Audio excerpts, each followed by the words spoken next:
Do Hi, you hear us? I can hear you. You can hear us? Yes, ma'am. Okay, I can't hear you, but give me 1 second because I'm about to hear you. Okay, hold Hello, on a second. and did you hear the introduction? I heard And it. I'm hoping that people will go back and listen to it because it was one of a kind. Oh, Hold on. I, I hope you I can heard it. give me 1 second, everybody. This is what I hate about this Facebook stuff. It takes a while. Hey, Can y'all hear me? we can hear you now. Hello. Hi, how Do are you? you want? I just can't see y'all, but it's cool. You It's like can't see us? we'll still make it happen. We'll still make it Okay. happen. Thank you, you guys. Put your flowers up in the chat if you don't mind, because we want to give Steve his flowers. Did you hear the introduction that I did? No. Yeah, I did. It was wonderful. Thank you so much. I just got like one correction, Okay. one correction, and that correction is I'm Correct. from 24th Street. 24. Listen, let me tell you, the lady tried to correct me today. Guess what she said? She said, well, he's between 23rd and 24th. I said, that's 25th. Quit acting. Oh Y'all yeah, are really. yeah, I'm 24th Street. I was Okay. yeah. So you guys are really serious about the exact street. Right. Yeah. I mean, don't get me wrong. I mean, the whole area was a wonderful area for me. Of course, it was a part of me my youth, and I enjoyed every part of the West Side. Of course, my frequent spots were 23rd Street through 25th Street. So yeah, I mean, I had friends on these streets, so we just kind of hung out around that area and just had a ball growing up. So yeah. Can I ask you something? For some reason, Okay. your screen is kind of turned. Okay. Is Let me there see any way something. that you can turn it? Yay! How about There that? you go. Okay. So yeah, can you Yes, see me now? I can see you great. This is the lady. Oh, you look good in person. You look great in person. You know how some people say pictures make people look a little better? Oh, well, thank you, ladies. I appreciate it. Thank you so much. Well, first of all, I want to thank you so much for doing this for me. I text Hmm. you randomly. I think I plucked your nerves for the past 3 weeks. Could you not tell other people that I harassed you so they would kind of give me a No, chance? it wasn't a thing of harassing me. My thing is, I thought that it was very, very cool. It was great to see that you had persistence and consistency, and those are two monumental things of people being successful. Persistence and consistency. You know what you wanted, you went after it, and you continue to go after it. And this is why I chose to do the interview with you young ladies, because of your persistence and consistency, and that means that you're passionate about what you're doing, and to me that is a huge, huge plus sign for me. So, I look forward to seeing you ladies doing big things. I really do, and I'm proud of you guys. I am. Thank you. And I don't want to hold you long because I know you're Oh, no, busy. no, no, And no, no, no, no. okay, We about to is do it this. time? We about Okay, to we do got this. time. Okay. I'm here now. Yeah. Thank you. I got a couple of questions and a conversation. This platform, we try to build this platform to have the conversation with the community. Me and Ms. Okay. Robin built this platform because we wanted the community to come on and talk about the issues in the community. Maybe we could talk about it, resolve it, and go back into our corners and fix it. Because I do believe anything can be fixed with communication. It's just Okay. that we have to have it. And coming from this community, sometimes communication, we don't have that. And we all go on perceptions of what people think or how we thought they felt. But I'm so excited once again. I just wanted to give you a little background of the podcast and why we started it. I'm not going to tell you everything, but a lot of kids in our family was a troubled teen. So we decided to Mhm. get on the microphone and just scream from this place and say, hey, let's get our kids.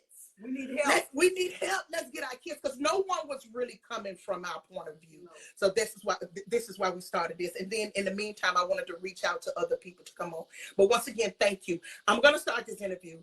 I think these are the first two hard questions that I may ask you tonight, and I hope you're willing to answer. And whatever you don't want to answer, then just say, I don't want to answer that. Just don't. Just don't.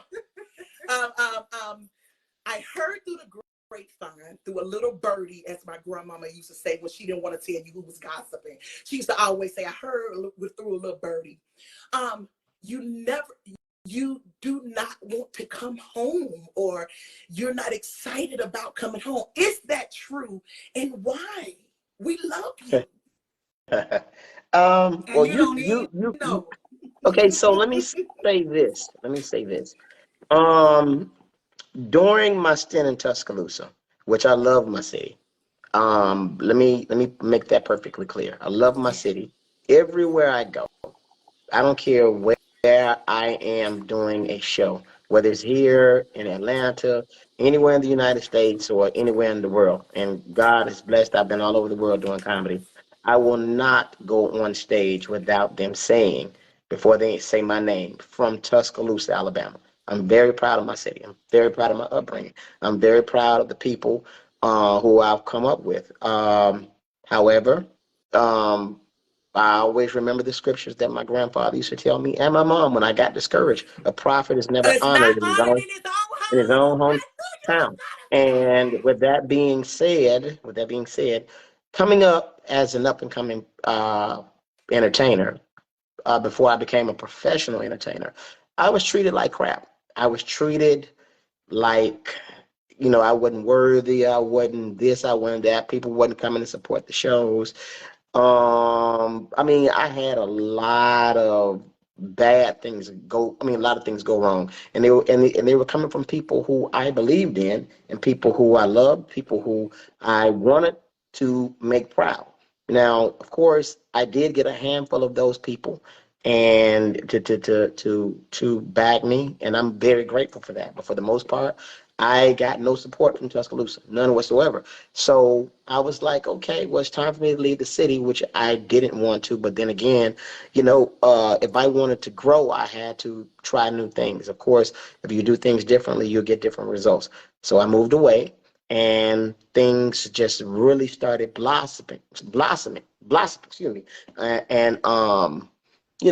was my career just took off. It really did.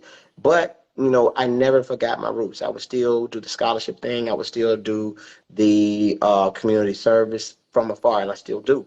But when I decided, and speaking with my mom, because my mom is my best friend, of course.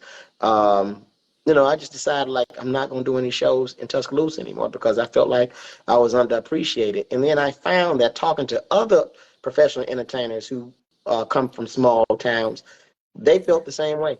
They're like, they're never coming back. I'm never going back. I'm never listening. For what? They don't appreciate it. They don't love me or whatever. So, I stayed away for quite a bit. And but what I would do, the farthest that I would perform closest to Tuscaloosa is Birmingham.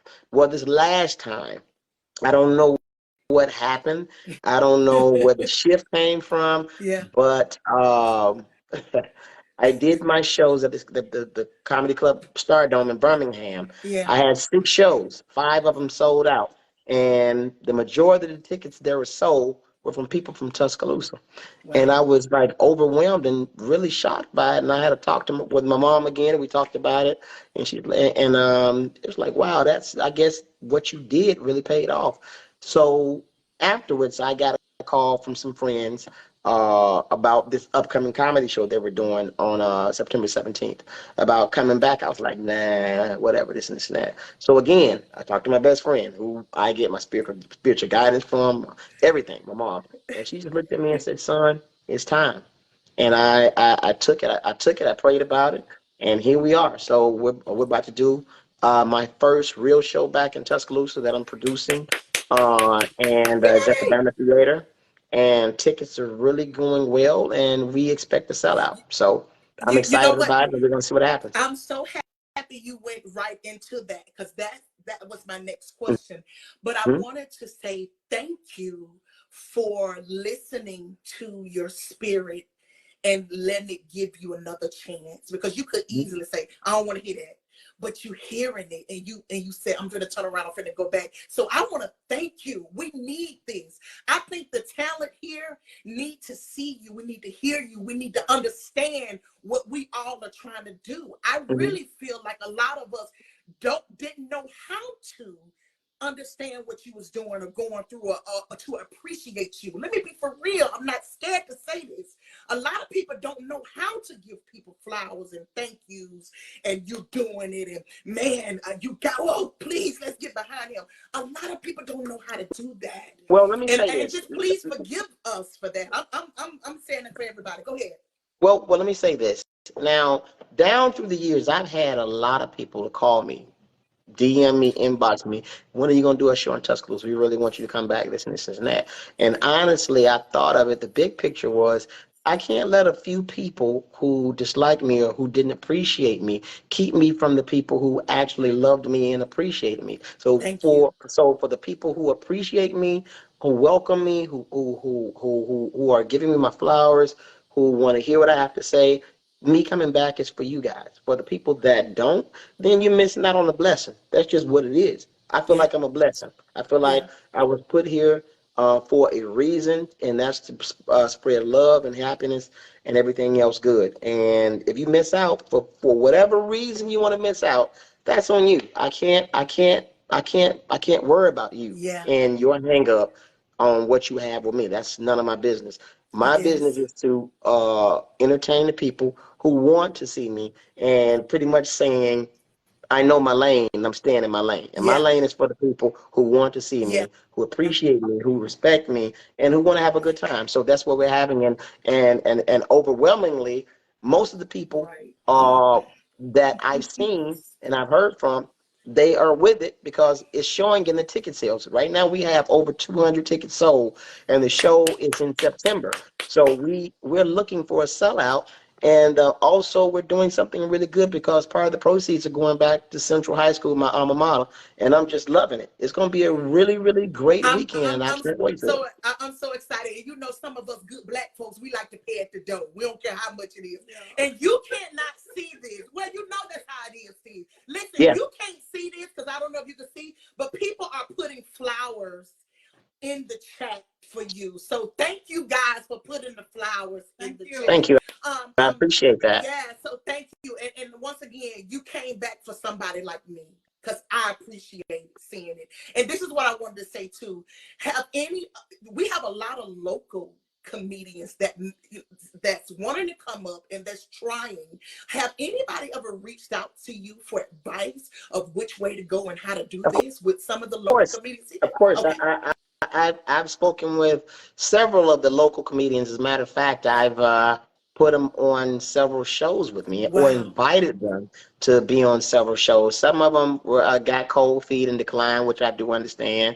And it wasn't that they didn't want to. It's just like, okay, this is the real thing. I'm not in Tuscaloosa anymore. I'm scared, and it's okay. It's okay, but they're getting their opportunity again. You got, and of course, I'm very hard on comedians. I will say that. Everybody knows that. Up and coming comics, because I know what I went through, and I know that this is not a game. People think that being a stand-up comic is just somebody, what they say, janking or whatever. No, it's actually an art. Because think about it this way. You're going in a room full of people that don't know you, who are coming from all walks of life, who are going with their different demons, going through their different personalities and all that, and you're in front of them, and you have to make everybody laugh in unison. That is just not you talking. It takes a specific type of talent to do that, and it's an art. Okay, you can make you can make your friends and your mom and them laugh at the family reunion, but can you make people laugh that don't know you and who are coming to the show that with contemplating suicide? Having all types of things going on at home. Your job is to make them forget about everything they're going to and make them and give them another reason to smile. And that's what we do as comedians. And people take that for granted, like, oh, I can be funny. I'm this and this. No. So once I explained that to the up and coming comics in Tuscaloosa and abroad, they got it. So what I did I gave them a platform as well. And the platform is going to be on the same show. It's going to be before the show. It's called the Future Legends, the Future Comedy Legends of Central High School. And the comics I chose were Relly Real. I don't know if you heard of him, Darrell Young. Of course, Tamika Carey, and of course the knucklehead of the bunch, TK Perry. So Yeah. yeah, so yeah, he's a knucklehead, but he's a really good guy, and I love all three of them. And honestly, at one time TK was like, this dude really don't like me, and I was like, no, I just want you to be serious about the craft because it is a Wow. craft. So love all three of them, and honestly, I get on them because I want to see them be the best that they can be, because this, God will give you a gift, and if you're not really working on it, it can be taken away just like that. So don't take it for granted. So, I'm excited for all three of them, and Mm. we're going to see what happens. Oh man, I'm excited too, and I'm gonna be in my face in the place. That's what they used to say. And listen, don't critique me too bad, because I know you got your degree in broadcasting and communication, and I'm an amateur. I'm a self-taught learner, so don't hurt me, Steve. I hate you can't see me because you're giving a lot of face right now, and it's not cute. But Steve, I'm growing up on 24th. Mm-hmm. Like you told me. How was it? I just want to start just at the beginning, because my daughter told me, she's 17. She said, Mom, I don't know him. I said, well, maybe with this conversation tonight, we're going to get you to know him. That generation, they only know Kai Sennett and, the new YouTube people. But growing up on 25th, how was that being a youth at that time? How was it? 24. It was pretty cool. You know what I'm saying? Of course, 24th, 23rd, it's all the same to me. But let's say it was pretty cool. My grandfather was the late Reverend Frank McMullen. My grandmother was the late Lady Lucille McMullen. I And heard let's she just say, played piano like Beethoven. Is that true? no, that's my mom. That's your That's mom. my Oh, so mom. your mom played piano like Beethoven. My I came from a church family. I went to Church of God in Christ. That's where I was Pentecostal, raised. huh? And um, if people that don't know, if you don't know about Church of God in Christ is one of them churches where you go, where they be turning flips, throwing chicken, where you go Sunday morning, get out there Wednesday evening. So I went to one of those churches, and my grandfather was a disciplinarian, and that's where I got my discipline from. He was a strong disciplinarian, and again, I appreciate him at first. I hated it, but then again, as you grow older, Yeah. you learn to appreciate what your grandparents and your mom and everybody around you did to you to get you to where you are now. Like when I was Yes. there, when I was in Tuscaloosa around 23rd, 24th, 25th, 26th, wherever you got in trouble, you got in trouble. We ain't waiting till we get to your mama. We gonna get you right then. Then we gonna take you to your mama and your granddad. Then they gonna get you. Now in this day and time, you can't say anything to nobody, kids, or it's gonna be a family fight. So Yeah. back then, of that area of the West Side that I grew up in, it was a village. It was a village. Whatever you did, somebody's gonna see you. They're gonna get you. Then they're gonna tell on you. Then you're gonna get got again. Then your mama gonna call the uncle, and he gonna come over and get you. So that was just a grueling time in my life, but it was a necessary time in my life, and I appreciate it. And I wouldn't change it for anything in the world. Is that where you found funny? Is that where you found your characters Well, of let me funny well and let me say joking? this. Okay. Let me say this. My family is a funny family, period. My older brother, Anthony, a lot of people think that he's a lot funnier than I am. So when, as a matter of fact, my best friend is on a Kevin show. He'll tell you, once we have a family dinner, a family get together, is nothing but laughs. It's a free for all. Like everybody's going at everybody, but it's all love. I mean, and even if let's say if you came to one of my family functions and you were my guest, they'll get you too because you're with me. You know what I'm saying? It's just Yeah. that's just what it is. That's what we do, and it's all love. And at the end of the day, we pray for each other. We love on each other. We root for each other, and we call it a day. Yeah. So yeah. I love that. I love that you talked about growing up in the church and Mhm. everything. And that's how you developed your relationship with God, and that kind of sustained you through your career and through life, even to this day, right? Right, of Um, course. um, I um, uh, I I I I know the basis of Yeah. of what it takes to be a child of God. Yeah. I pray all the time. Yeah. I mean, even when I'm walking, when I'm doing working out, I'm praying. I'm talking to God. I'm just meditating, Yeah. and that's something I do. I mean, at 56 years old, I still don't drink. I don't smoke. I never had the urge to. You know, I don't Yeah. knock Yeah. anybody who do, but that was just my upbringing. Yeah. You know what I'm saying? I don't do Yeah. anything other than drink water and eat too many sweets every once in a while. But that's pretty much it. Yeah, because I watch your channel, and your resume is so big, my head couldn't take it. It was like, this guy is too big. Like, and this is a 5-10 hour show, and we don't have the time. Steve, your resume is so big. I'm so upset that people haven't honored you. Now, this is just me talking.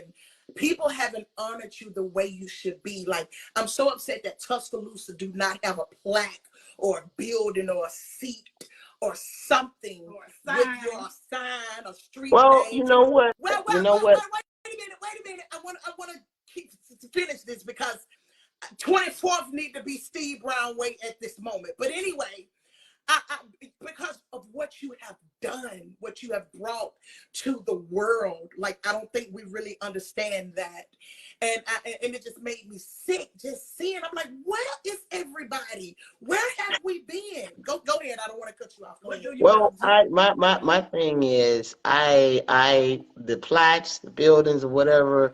That's an honor, but it's not required. My I was put here to do what us Browns and McMullins do, and that's serve. I would say that it is a great thing, but at the same time, it is a lonely thing because you got to understand something. Being an empath, which is a person who loves people, who gives, there are also more takers than givers. So we have to be very, very careful about the people we help and how we do it because I've been taken advantage of plenty of times in my life, in my career, being an empath. And it's a hurtful thing because one thing you want is when you give people love, you want reciprocity back. You want it to be brought back to you. And sometimes it's not given back, and that's a hurtful thing, but you have to keep going because that's who you are. And I learned that from my grandparents, my mom, and my family, and that's who we are as a family. And I'm okay with that. But as far as just, a street being named after me and this and that, if it happens, great. If it don't, great. I'm still good because I know that I'm Well, doing what I'm supposed to do. Well, Steve, you cannot take away what I feel you should have. Now, I hear you, and I understand the great Christian way to say that, and that's just you. But you can't take away how I feel what something I think you should have. And I love that you said giver. Listen to this. It said, if you're a giver, remember to learn your limits because the takers don't have Right. any. And I understand, and I understand that when I saw that this week, that reminded me of this conversation we had. But God ain't never did nothing that he knew people. He didn't care about people was going to turn on him. It's just what his makeup is, and that's just what I would say with you. Keep giving. I don't care. I know it hurts. Keep helping. Keep Right. loving because that's who you are. Right. That's who you are, and I love it. You answer the phone for me. You cannot make me think different about you. I don't care what you're saying. So you can't take you don't take mine the way I feel But from you know me. what? Okay. I Thank I you. I humbly accept that. I humbly accept that. Okay. I want to get into this. You have 4 kids. Am I saying that right? I Is it 4 or 5 kids? I have four and a bonus. I have five Okay. kids. Girl, Yeah. our girl, boy. What? I Baby have three boys. grown men, Hmm. Trevin, Tenez, and Steven. And I have a 14-year-old, Aubrey, who's 25, and I have a 19-year-old Omni. Do you ever bring them and swerve the block around here and let them Of see course I do. where you came Of from? course, Yeah. of course I do, because they let me explain something to you. Hmm. Um, Not taking anything away from my kids' mom, especially my daughters. Uh, you know, every chance I get when I sneak back into Tuscaloosa or I come to love with my mom and my grandmother when she was here, I try to bring my daughters. Why? Because my daughters need to see what a queen looks like. Hmm. Everybody calls themselves a queen and these rap videos and this and that and on TV. No, ma'am. You need to see what a queen looks like. So I bring them around my mom and my grandmother when she was living as much as I could, so they can see what a queen looks like and how a queen carries herself. Wow. And they learn from that and they keep it moving. See, I spend a lot of time with my daughters. We Yeah. do daddy daughter date night where I take them on dates, and so I can set the standard. So when they do start going on dates, they'll know that, hey, dude, you need to open this door. You need to do this. I mean, because chivalry ain't dead, and it never Right. will be. Some of y'all wanted to go, but it ain't dead. Well, So wait a minute. I Well, try wait to a set the minute. Don't tone. say some of us. No, Don't say I'm some of us. saying, I'm not saying y'all per se. Yeah, I know. I'm just saying, but I'm some kidding. some of y'all want to be dead. The young men, they want women to take care of them, and they want women Yeah. to open doors for them and worship them, and that's not the way it's supposed to be. So chivalry ain't dead. So I try to teach them the right way, and I also Yeah. take them around my mom and grandmother so they can instill the wisdom that they have into them as young ladies. Well, and I'm happy you said that because that was going to go into my next question. I was going to say, do you find yourself preaching and teaching to them? And I see, yes, you do. You try to teach them how they should be treated and how to treat others. So I love that about that. I heard you say something about your ex-wife or wife. I heard that you was getting a divorce, or were you divorced? I don't want to. I don't want to go that deep into your life because that's personal to me. Hey, But listen, oh, listen. Oh, whoa, whoa, whoa, whoa. oh, I'm Well, sorry. back up. Listen, Go ahead. you. I've been divorced going on 5 or 6 years. Okay. Yes, my ex-wife is a beautiful person. Yeah. Of course, I would never say anything negative about her because, again, I have kids. We have kids. So Right. one Yes. thing I would never do is let my kids hear me say anything negative about their mom because she is their mother. Yes. She's an outstanding young lady.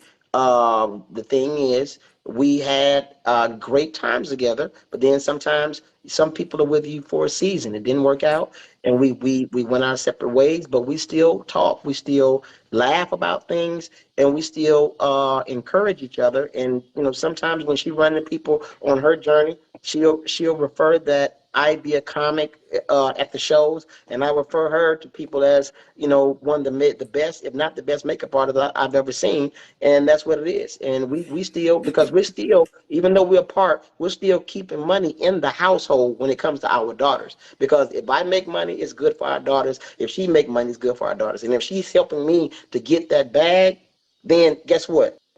It's going towards our daughters. If I Right. hire her on something that I'm doing or refer her to somebody that's going to put money in her pocket, my daughters are going to benefit from it. Well, So, I'm so happy that you even went that far because I wanted you to give advice to young men and women who may be at that point. What advice can you give them to either stay or how to handle when to leave? listen. That's what the question was. Well, the What I question is really wanted to what the know. weather, and my answer to that is, listen, people are Mhm. going to come and people are going to go. People Yeah. are here for a season and sometimes for a lifetime. If it doesn't work out and you do have kids together, the best advice I could give for the young man is you Yeah. don't have to give her money.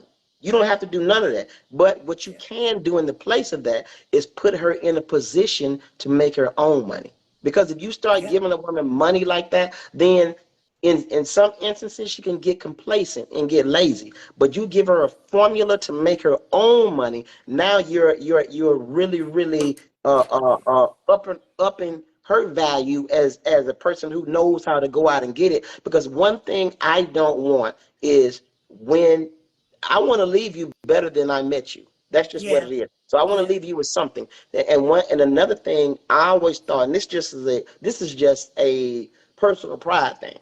If you and I don't work out and you go and you get with somebody else, you ain't I'm not gonna see you around here begging him for nothing or having to do this to get this from your new man. No, you're self-sufficient and you learn that from me. So you're gonna get it regardless. Because I know sometimes people get in these relationships and they get trapped Yeah. because they don't have, what they need, and the person do have what they have, and they try to use that as power. No, ma'am. So when Yeah. you leave, you're going to be self-sufficient. You're going to know how to get your own money because I'm going to put you in a place to be self-sufficient, and that'll Yeah. be my gift to you if we happen to part. But if you're self-sufficient while we're together, that's the bigger blessing as well. So and that's why I wanted to ask that question to have the conversation, because in this community, a lot of us is fatherless. And we don't have nobody to walk us through those processes. Some of us is here blindly trying to do this thing called life, marriage, motherhood, fatherhood. And some of us do not have fathers as the example to show us how to be. So that's why I asked that question, and maybe you can help someone who maybe, because most men do not like to ask people for advice. Sometimes they're taking it from a woman or what they see on TV. So I just think thank you. It was a wonderful thing that you answered that way. Maybe we can help somebody, because that's what this is about. well, thing is, in our day and time, you got to look at this too. As far as giving advice, we're in a different climate now, where everybody is sensitive, especially the younger people. I don't know what happened. I don't know when the shift happens, but young people don't want to hear anything. And now is at a point to where they get offended if you tell them something that they need to hear. So with the older generation, we are like, okay, well, let me just sit back, because experience is the best teacher. I'm not going to get into no lip battles, no verbal altercations, no physical altercations, because I know something that you don't know, and I'm trying to instill it in you. So hey, we're going to let you learn it on your own, and then when it humbles you, then we can talk about it. And that, I think that's the best way we can teach the young people now, because believe it or not, they're not listening. Yeah. And they're choosing not to listen because they feel like they got it. So there it is. Yeah. So experience. I love that. I'm going to segue into this question, because we're still in the beginning of your life, walkthrough in your life. You went to college, Stillman College. Was that the only HBCU? Was that the only college you went to? How was that experience? And could you share that with some of the young kids? Because they're going to school and they're getting ready for college. What would you share with that about that? Stillman College. Let me say this about Stillman College.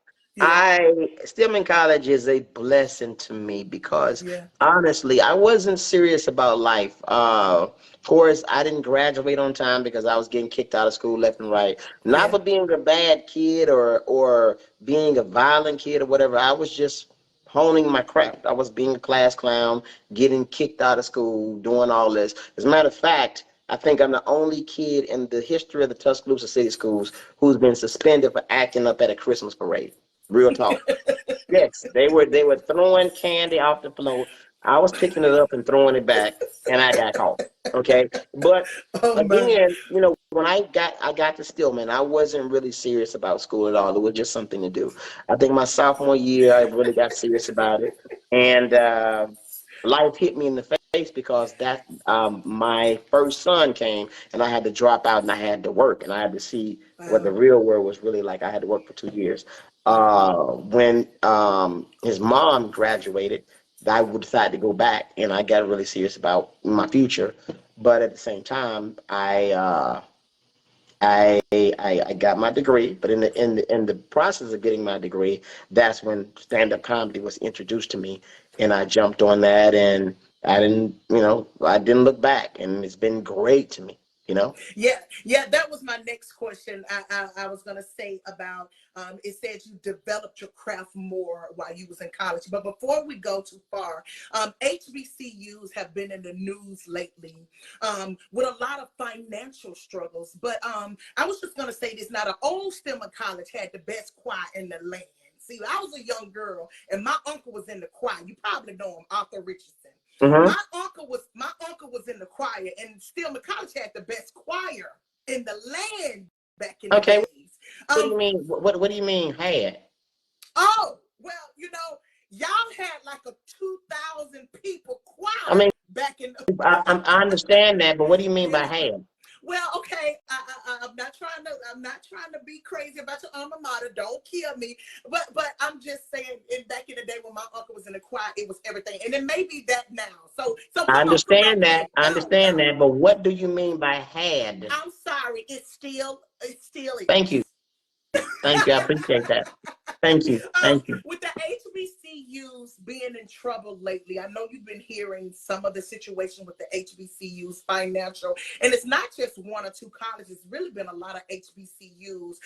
Bethune-Cook College was one of the ones that really stuck out in the news. And what you're doing on your platform, I know you talk about stuff like this. Did you see that in the news? And what do you think that the HBCUs need, or what should happen to get those schools up and going and just being a prosperous school? What do you think it needs? They just need people who graduated from those institutions to turn around and give it back to the institution. And that's just what it is. That's all cut and dry. There are a lot of successful professional entertainers. They out here throwing money in clubs and doing this and this and that. And all them thousands and thousands of dollars they can throw in the club to impress people in the streets, they could also use those dollars to donate to a HBCU. And that's just what it is. As a race, our priorities are very, very wrong. And that's just what it is. And sometimes I try, if I don't have money like some of these rappers and all that. I'm doing okay. God is good. God is blessing me. But I try to lead by example. You know what I'm saying? Yeah. I do have my scholarship fund at several HBCUs where I donate to kids graduating, because sometimes it's not about how you start, is how you finish. And believe it or not, at HBCUs, there are a lot of people starting HBCUs, but because of financial difficulties, they're not finishing. And I went through that same thing. So, so what I do, I try to help bridge the gap and push these people on through, because there are a lot of bright, brilliant minds and they're stuck, but they just need financial assistance. And I know that we can give it to them, because we are the leading consumers in buying Gucci, Fendi, all this stuff. We are the leading consumers in buying all these name brand, all this crazy expensive stuff. So why can't we be the leading consumers in investing in our own? So I'm just trying to lead by example, and hopefully, that trend will change. But hey, I'm not going to throw money in the club this week. I'm about to send my money to Stillman College. All these thousands I'm throwing, and I'm doing this, and I'm flossing, and I'm doing this to impress somebody who don't even like me. I'm going to use this money and send it to some kid that don't even know me, but he will appreciate what I've done. Yeah. And that's just what it is. So I try to lead by example, and hopefully God will put me on a bigger platform so people can really see it and jump on board. I hope so as well. Well, thank you for that, because that was one of our topics about the lack of resources for HBCU. So I'm so happy you was able to answer that. The nightclubs, and as you developed in your company, as your craft got better, did you start in the nightclubs? And the reason why I'm asking you this, because I remember you with the new up and coming comedians, and a lot of people call them the internet comedians. They did not start like the originals and the older people like you guys who've done this for a while started. They didn't grind. They didn't start from the bottom and work their way up. So it was that a place where you started, and that's why you are so passionate about others beginning that way? How do you feel about that? Okay, so let me set the record straight on that, because a lot of people are ignorant to the fact of this situation as far as internet comedians and real live comedians. And I don't want nobody to take ignorant as an insult, because ignorant simply means not knowing. A lot of y'all just don't know. Just don't know. These people are not comedians. A lot of them are just internet performers. They can't do what we do, but they are great at what they do. The problem is they call themselves comedians, and then people book them and they get up there and they bomb. So it's a difference between that. You got a couple of them who've really done well and made it through, and I love them to death, like the DC Young Flies. He get on stage and he literally works. Okay. Desi Banks, another one, and there are a lot more, but for the most part, a lot of them are on there pretty much hustling the business, saying that they're doing great videos, great content, very funny, but then again, they tell people they're comedians. Then people are like, okay, we're gonna book him, this and this and that. They charge all this money, and the show goes to hell because they're not really trained professional comedians. So what us comedians are doing now is we're getting on social media and we're learning that craft so we can compete. Because I'm gonna tell you, some of these people who got all these followers on social media, they are phenomenal, and righteously they should have them, but they're just not comedians. But they're telling people they're comedians, and you don't know. Like, let's say I've had problems in the past, whereas not only do I do comedy, I produce comedy shows. And people, especially the young people, you need to get this comic right here. And they'll get mad when I was like, well, he's not a comedian. He's like just a social media guy. He's good at what he does. No disrespect to him, but he's not a comedian. So when you book them and they don't do well, the person that referred, that begged you and pressured you to book them, they mad. They mad at you. Like, no, I told you, this is not a comedian. So a lot, we go through that a lot, and that's pretty much it. But the social media wave is just another way of getting our content out, and I love it. But I just wish that some of the people who do the content on social media wouldn't say that they're comedians when they haven't even never hit a stage. Like, again, I say, people take it for granted, but this is a highly trained profession. It really is. I don't want to say names, but I have to. So when you see a Charleston White and a T.I. who's trying to transform over into this world, do it make you cringe?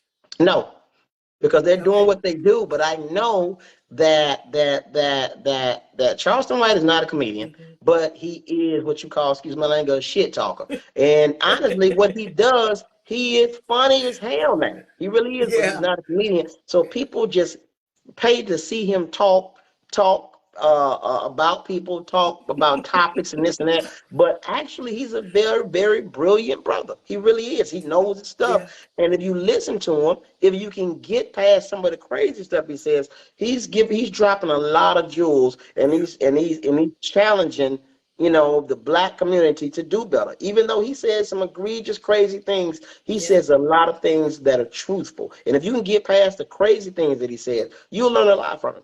T.I., know him personally, good dude. He's been a fan of comedy for as long as we would know. But at the same time, now he's trying to get off into it, and he's really taking it serious. At first, he wasn't, and I was one of the ones to speak out against him. People got mad, because now in this day and time, if you say something to somebody or about somebody who's obviously doing wrong, the first thing young people say is what? He hating. Which I wish they would take that phrase or that word out of the vocabulary, because black people are using that word as an excuse to do BS.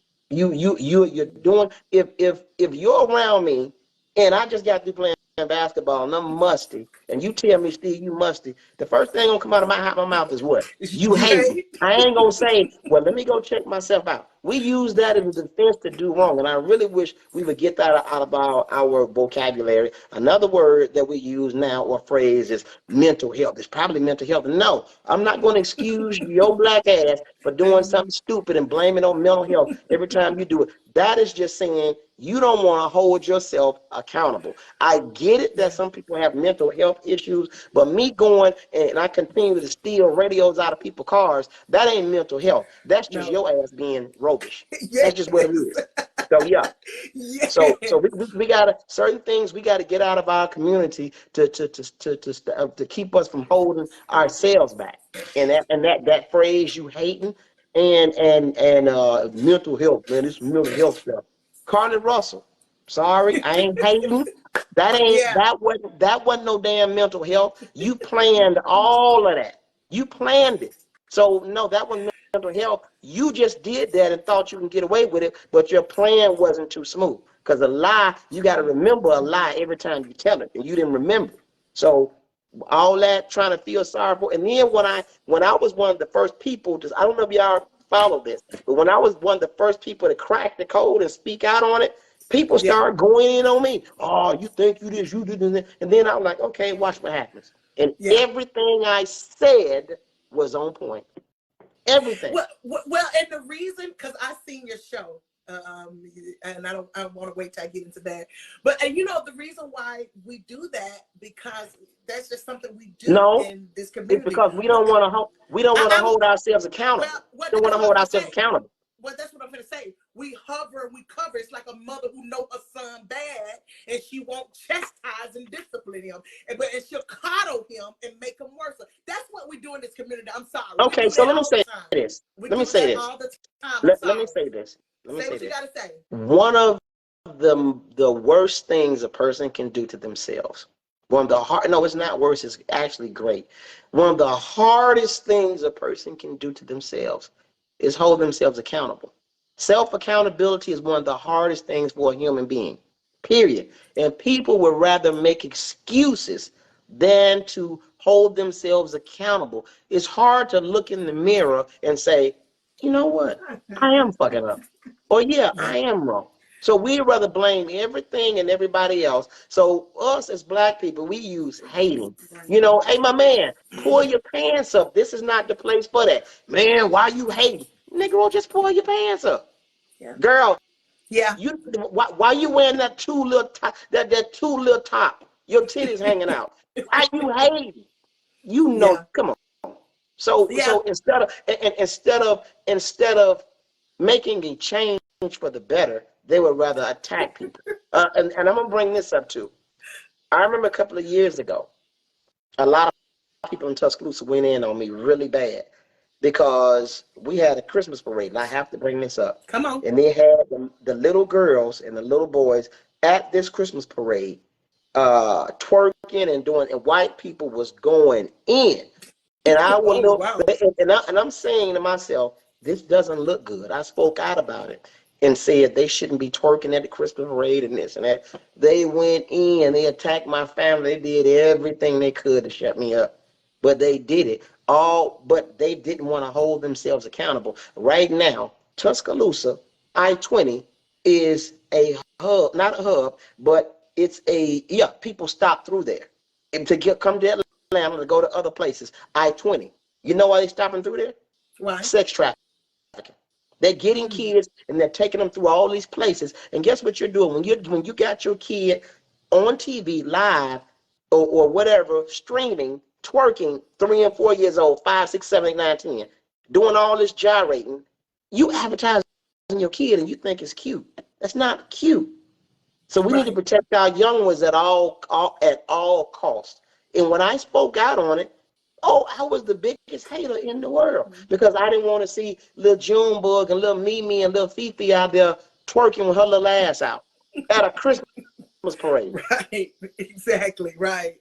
I agree with you, and I hope this opened people's eyes up. I agree with you. Yeah. Um. I want to kind of transition into something else, but I think that is a conversation we need to have more about. Comic View, Deaf Comedy Jam, many radio shows you have been on, and traveling from colleges to nightclubs all over. Which one did you enjoy the most? Which one do you enjoy the most? All of them. Mm-hmm. The reason I say that because it's a blessing and an honor from the blessing from God for me to even be doing what I'm doing. So every opportunity I get to be on any stage, I'm humble, I'm blessed, and honestly, that is like my what would you call it? It's being on stage is like my therapy room. It really is. So Yeah. I'm just honored wherever I can get up and get on stage. That's an honor. It really is a blessing. It's an honor from God. It's a blessing from God, and I appreciate it.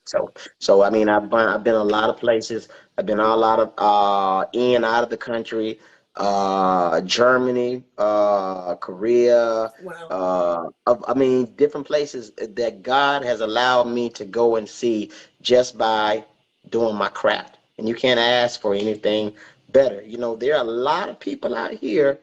I'm so blessed. Y'all don't understand. I'm so blessed because, you know, there are a lot of people out here who have jobs who are making so much more money than me.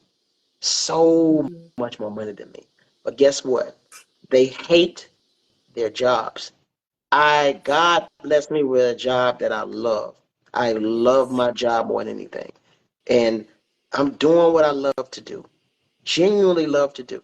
I'm blessing hearts. I'm blessing minds. I'm sending people home happy. I'm preventing suicides. I'm preventing all types of crazy stuff because people are laughing at me and themselves, and I get paid to do it. And not only that, I get to travel the world and do it. So I'm one of those people out here who are literally healing the world and enjoying it. I ain't making all the money, but I'm making enough. And but the big picture is that I'm blessed to do something that I love doing, and you can't ask for much more. Well, I'm happy about that.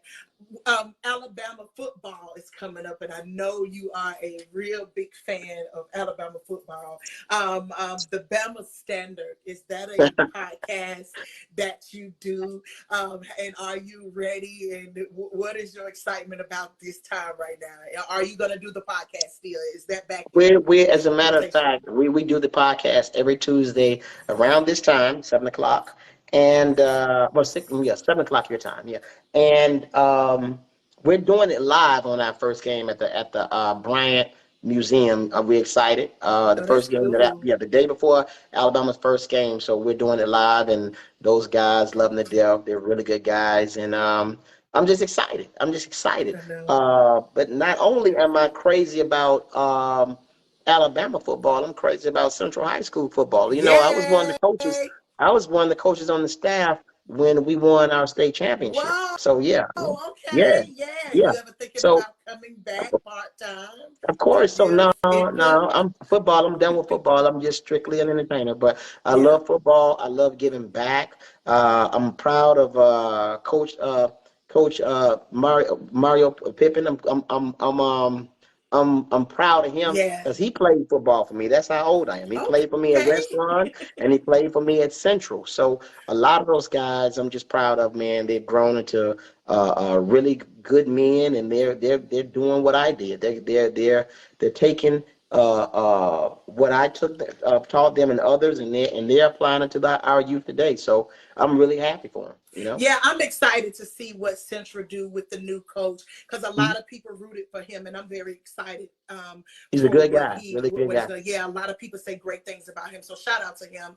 We talk like that, like this podcast. hmm What does that mean to you? Is that your baby? I got a feeling that's your baby. That is a podcast that I created. Yes, that is. The Yeah. Yeah We Talk Like This podcast is four phenomenal comics with four different personalities and four different perspectives on life or on any topic we talk about. And the Yeah We Talk Like This podcast is what it is. If you hadn't watched it, you are liable to Go and hear check it out. anything. Yeah, you'll probably hear anything. This podcast is a serious podcast. It's funny. It's real. It's informative, and trust me, it's for everybody, and you'll love it. Yeah. It's really growing, and it's just entertaining through and through. So Yeah. it's my baby, and we're working on it, and it's really cool. So y'all check it out. Yeah, y'all check it out. I really enjoy it. You can find it on YouTube, you guys, under We Talk Like This podcast. I love it. I get my laughs. And I love that you kind of put it in little segments because, you know, our tolerance sometimes, the attention span is so short. Right. But you managed to make it where you're going to get a great point and a laugh. And I really enjoy it. I've been kind of in the comment section telling you how funny it Thank, is. You had a birthday recently. Yes, you had a birthday recently. So happy belated birthday. thank you. I appreciate it. Yeah, and you had a birthday roast.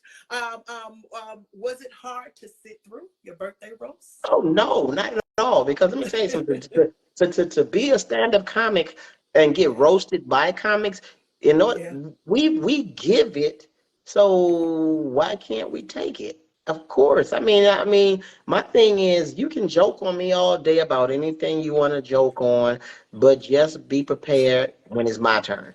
And that's just what it is. So we had a great time. I had a lot of people to come out to love on me. I didn't know that I had so many admirers and fans. Well, I don't call them fans, I call them supporters. And it was just a joyous occasion, man. We had a really, really good time. My Yeah. family showed up. One of my daughters was there, the one that was of age. We just had a good time, a really good time, you know? I couldn't I couldn't find it anywhere to watch it, but what was the what hit you hard that made you kind of jerk from someone? What was one thing that kind of made you say, you know, Everything, everything. I mean, everything? because see, when comedians roast each other, Yeah. they try to hit you. I mean, I mean, with everything. And fortunate for me, I don't have any scandals out there. I've never been a part of a scandal. God bless. Yeah. I haven't. Yeah. So they didn't really have much to talk about except for, you know, me, my divorce and how old I am. And people were kind of like taking up for me because, you know, I just turned 56. But but the women in the audience like, well, he don't look nothing like 50. So I Right. mean, I thank God for that. So, you know, I'm just taking care of myself, and I'm glad that I don't look nothing like I'm in my 50s. You So don't. You hey, look great. thank you so much. So do y'all. Hello, how you doing, Steve? Who Hi. is your favorite comic? Um, my favorite comic is me. You? Wow. Me. Wow. I admire all of the comics. I admire the greats. I admire, you know who they are, the Bernie Macs, the Richard Pryor, the Yeah. Eddie Murphys. Because that's not I normal admire what all of them. everybody is I saying. respect Richard them. Pryor. But guess what? If I had to bet on one, Yeah. I'm betting on me. Wow. There's nothing wrong with betting on yourself, and there's nothing wrong with having all the confidence in the world in yourself. And the thing is, you know, we do have our admirers. You have people that you admire that do podcasts just like yours. But guess what? You have to have the mentality to say, you know what? I like them. They are great. Man, they are really cool. But guess what? I'm gonna be the best I can be. And once you get that mentality, hell yeah, it's me all day. I'm gonna bet on me. And I'm still working to be that guy. You know what I'm saying? So that's Yeah. just what it is. And it's no disrespect to the Cat Williams, the Bernie Macs, the Ricky Smileys. I love all of them. They're phenomenal, great comics. But guess what? Today, I'm betting on Steve Brown. Wow. Hey, it sounds like when 50 Cent got up there and accepted his award, he said, I want to thank me.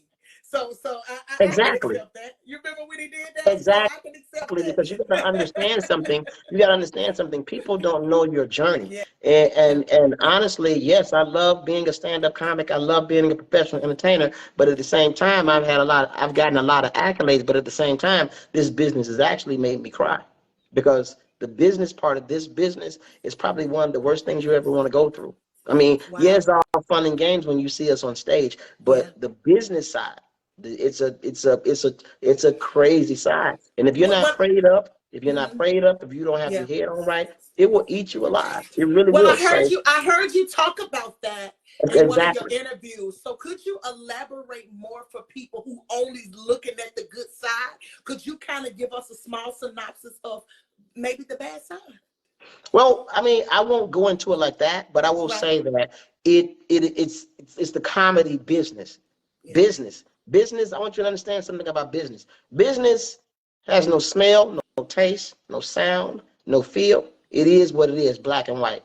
So you get what you get. If your business ain't where it needs to be, or you're not managing your business, or you don't have somebody who's trustworthy to manage your business, you're gonna get swallowed up.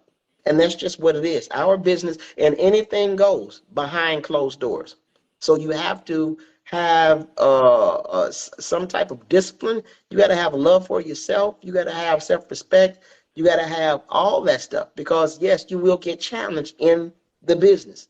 So and another thing in the business, a lot of people aren't where they are because of talent. They're where they are because of they made Business. deals and all that in the business. Yeah. So let's not get it twisted. This is not fun and games like people think it is. The fun and games is when you're on stage, but when those lights go down, Yeah. it's a different ball game. I love that. Do you fear cancellation? Since we in a cancel type culture now, you can't say nothing, you can't do nothing, you look wrong. Do you fear the cancellation being Well, in this time? let me look right at y'all into this camera because I can't see y'all on my end, but I'll look You into this can't camera. see us. I, No, I'm just playing. Go. No, but I will tell you, no, I don't fear cancellation. All I can do, because I'm gonna tell you something. You remember that statement I said, a prophet is never honored in his own In his hometown? own home, yes. I was canceled indirectly in Tuscaloosa. I moved away and got bigger. I don't count. If I'm trusting in God and I'm doing everything I'm supposed to do, I'm not concerned about anybody canceling me. You know, I talk about everything in my shows. I talk about gays. I talk about all that. But it's not what you do, it's how you do it. Sometimes you got to use wisdom. When I talk about gays in my show, by the way, shout out to the LGBT community. I talk about them and I make them laugh at themselves. I'm never insulting. Okay, so it's so you can talk about everything you want to talk about, but it's not what you say, it's how you say it. It's how And you believe it say or it. not, comedians are the last line of freedom of speech. We're the Yeah. last line. They're shutting everybody up, but for some reason you can't shut comedians up. You just can't do it. People are trying to cancel. They tried to cancel Dave Chappelle. He came back bigger and richer. They tried to cancel Eddie Murphy. Came back bigger and richer.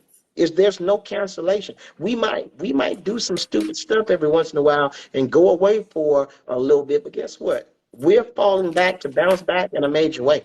So no, I don't believe in that cancel culture stuff. You people can cancel you if you let them do it.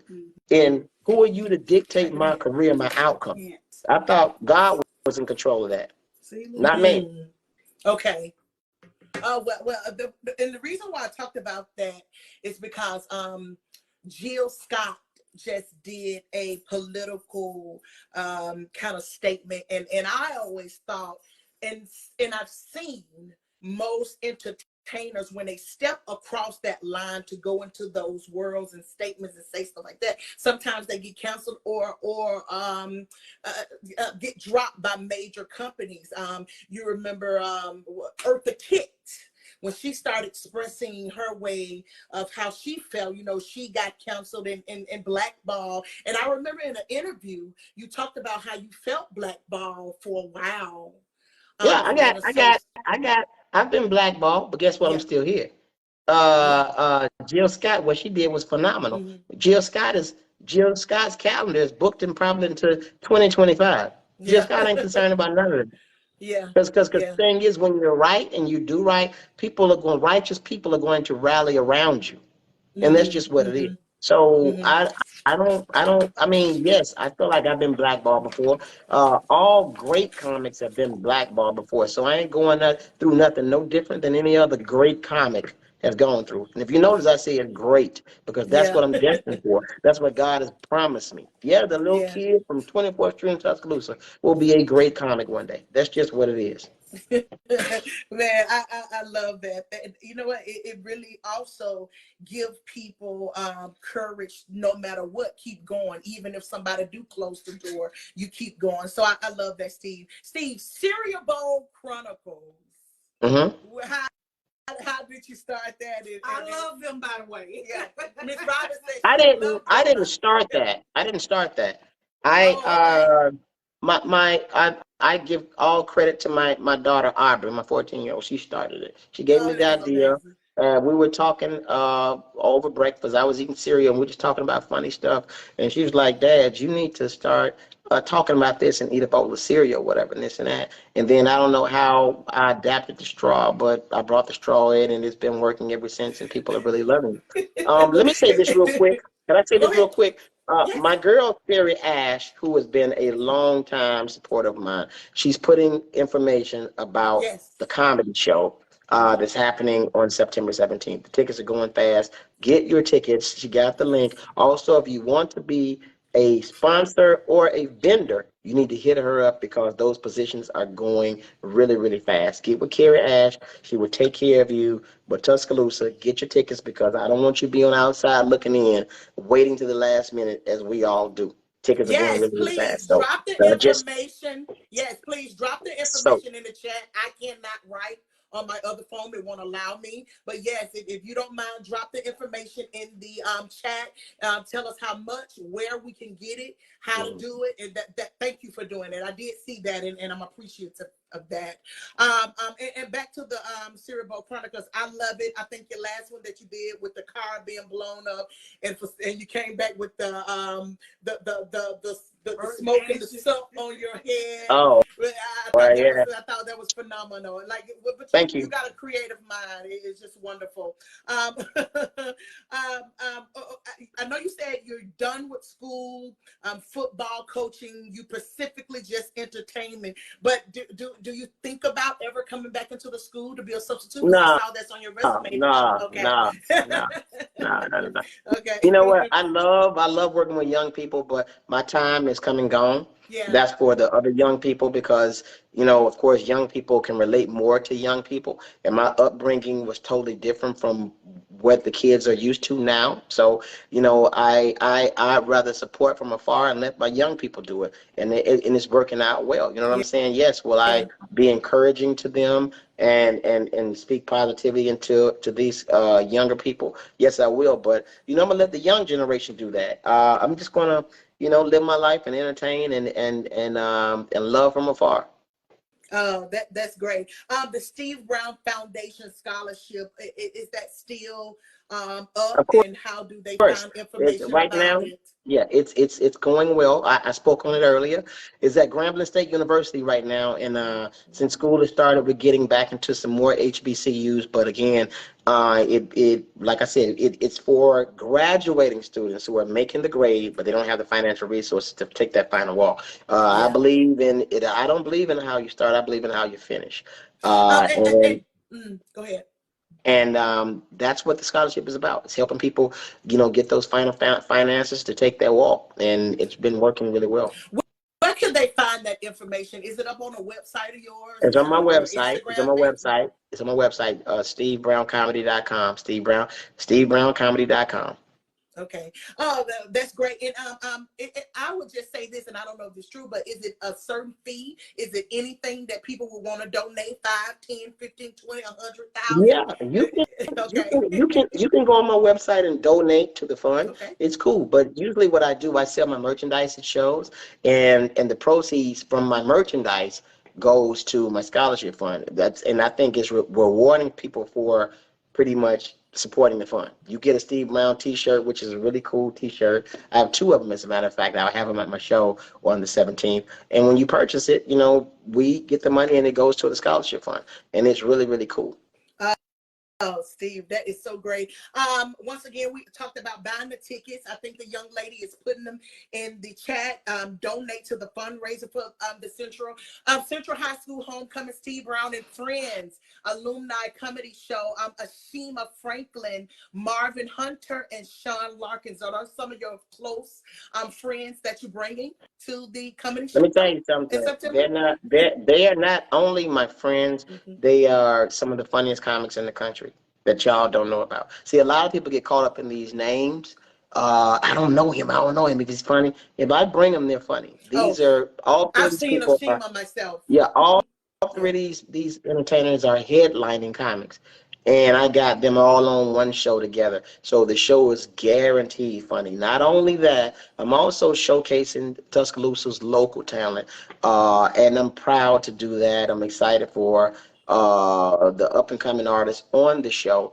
I also have a singer on the show who I'm very, very fond of. I'm a big fan Is of it his. Anthony Nolan? Anthony Nolan. I've seen this brother grind, and I feel like Yes. every opportunity he gets, it is deserved. I've seen this brother Yes. singing everywhere, so he's a Yes. good kid. I don't know Anthony personally. We ain't like we hang out, but every time I see this brother, I light up because he is like a breath of fresh air. He's very talented. He always has a positive attitude, and he reminds me of me because he's a go-getter. And that's Yeah, and that's he's a great friend of mine, and right now he's performing in Government Plaza. And I told him, I said, I'm with Steve tonight, but I would be there with you. So I do agree with you. The talent is phenomenal, and this is something great. And he talks about it, and he's gonna love it. He can't wait. yeah. Do you ever think? I'm always excited. I'm always excited to see him perform. Yeah.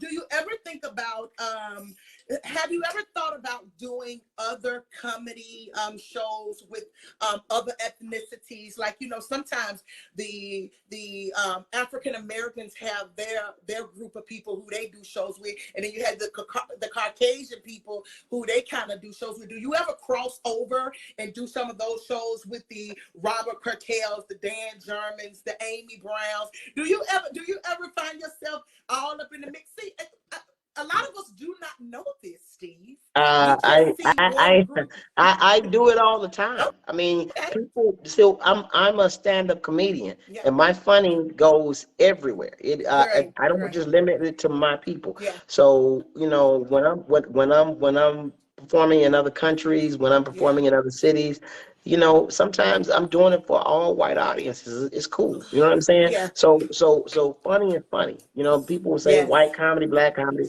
No, funny is funny, and I'm just fortunate and blessed enough to be able to transition my craft to make it fit, you know, all ethnicity. So I'm cool with that. You know what I'm saying? So yeah. I love that, because sometimes we don't like to break out of that. We don't like to break out of the shell, and I'm not talking about you because you've been around the world. But sometimes in this place where we are, we don't like to break out of the shell. So I'm so happy that you said that. You had a word on your Instagram story, and I really took it. And I like that you said people who want to see you win will help you win. I want to appreciate you again, because I felt like that was something that you was giving to me at this moment. Well, And I thank want you. to thank you. Thank you again for that. And before we leave, I want to plug your show. You coming to the city September the 16th, the Steve Brown and 17. Friends. It's 17? I don't know. Well, you better change your flyers because it says 16. It's 16. I'm sorry, I'm losing my Okay. mind. Okay, okay, because I know I'm looking at the flyer and it says something else. Well, he coming to town Saturday, September the 16th, Steve Brown and Friends, Central High Homecoming, Alumni Comedy Show, Give Back. The information is in the queue. Steve, thank you once again. Do you have some final Yeah, words before I we do. As a go? matter of Come fact, on, I do. go. Uh, my final words to y'all is this. We've been on this podcast for, I don't know how long, 20, About 30 it. minutes, No, we've been about an hour. an hour. Yeah. And I see three people, okay, on your podcast. Only people. Three people, okay? Three people. That's what I see on my side. I want you young ladies to not look at that number. Don't worry about that number. Keep doing what you're doing. But I want you to build on those three people, because those three people on your podcast, they are here to see y'all win. Thank you. You focus on those three people and you keep moving. Pretty soon those three gonna turn to six. Then that six gonna turn to nine. Then it's gonna go on and on. All I'm telling you is don't stop. Concentrate on being the best you can be. Concentrate on your craft. Don't worry about the number right now. Worry about getting better. That's how you do it. When I was in Tuscaloosa, I had nobody really supporting me like that, you know. Wow. But I did have the people riding with me, like the Carrie Ashes, the Kevin Shows. No matter how much I messed up, that's when I know the people who you see now here for me, they were there for me then. So I have true riders, and that's who I perform for. That's who I try to be the best I can be for. So find your lane, know your lane, continue to work in your lane, and watch how things work out for you. I applaud you, ladies. I'm proud of you, ladies. Keep doing what you're doing. And thank you so much for giving me your platform and allowing me to be a part of it. Thank you, ladies. And I'm proud of you. Anytime. And like I told you in our letter, I owe you. So thank you so much once again. No, I think you hit me up. You don't owe me anything. The only thing you owe me is what I told you. And I told you that in private, but I can make it public. The only thing you owe me is you being the best you can be. That's it. And we're Thank you, good. Steve. Thank you, Thank you, Steve. ladies. I appreciate Have a y'all. good night. Thank you. Bye. Thank you. Bye-bye. Bye. We'll see You guys, the comedian Steve Brown. You guys put the roses, put the flowers in the comment section right now. We want to give him flowers. He did not have to do this. I'm not a platform that's big. We're not a platform that's big. We're not a platform that have a lot of support. So I understand when he said that. And it kind of made me reach out to him because I felt him. Thank you guys. Thank you, Shanita. Yes. Thank you guys for putting the flowers in the chat. Because he did it when he didn't have to. He said yes to me and Robin. And if you go and look at us, we don't have nothing. He said yes. So that's a lot to us. I told Robin I'm crying because sometimes all people do need is just a chance. Yes. He too big. He don't have to, but he did. And I love him for that. Yes. And I want to give him his flowers and I want to thank him. If y'all can continue to put the flowers in the chat, put the information in the chat to the young lady that's putting the information in the chat. And I will try to put it in later. Thank you so much, Steve Brown. If you ever go back and listen to that, I'm so appreciative of everything. Thank you. Yes. You guys, y'all have a good night. Yes. We'll see y'all next Friday.